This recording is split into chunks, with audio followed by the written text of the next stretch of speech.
Season 3, Episode 2 wasn't a recap episode. First, we got to see a little bit of the villains. We got to see ya Scary Boy and ya High School Gal. They both made an appearance. Thank goodness from heaven above. We got them at the very end. But I want to talk about the villains first because clearly the villain organization is planning on doing a big move in these upcoming episodes, and they started it off well using them at the very beginning. It was good to jump straight back into the villains being this imminent threat for the heroes at all times, which was also cool because that's why they moved their training camp in the first place, was because they didn't want the villains to find them, and so they had to move, and so they did. And then they showed the villains at the very top of the episode. And intellectual, I presume.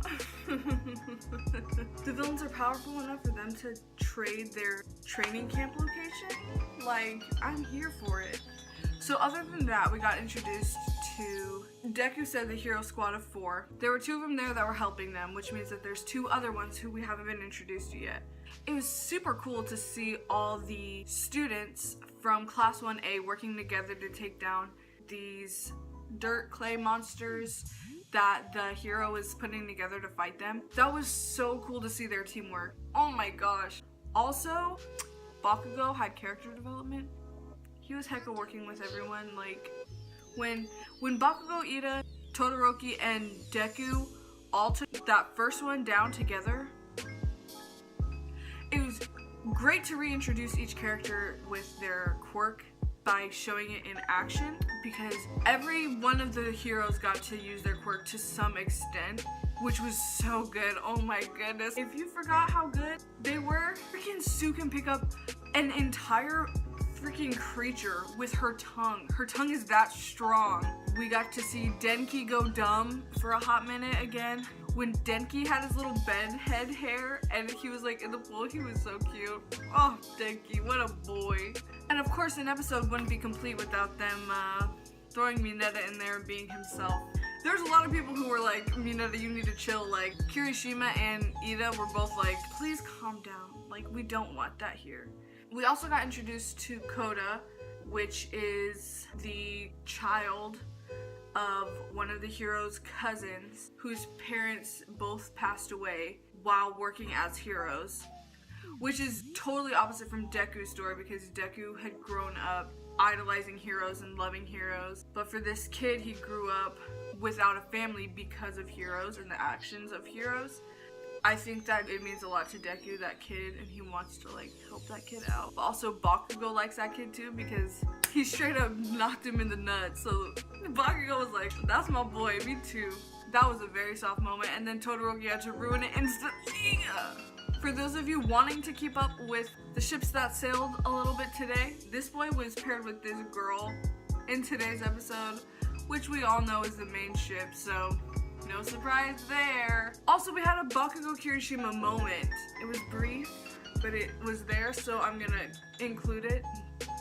Bakugo was being gassed up by the one and only Kirishima.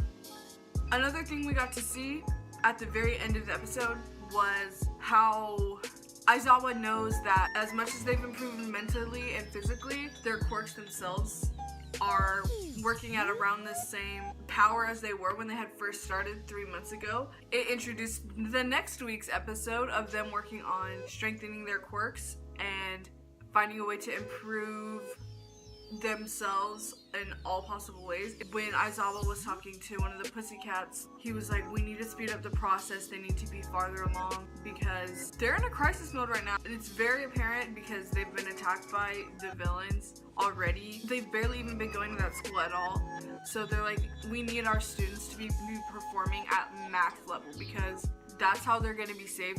At the end of the day, if they can protect themselves and if they can protect others, that's what we want, and we want it done as soon as possible. I think my favorite part of the episode, personally, was seeing them all fight together as a team, because they've honestly gone through so much in like, what, 2 seasons? They've gone through so much together as characters, and they've grown so much, and they've learned by working with each other. It was so nice to see them being able to fight, but not like for their own lives. It was a dangerous situation, but that was a pro hero. They weren't gonna let it get like out of control.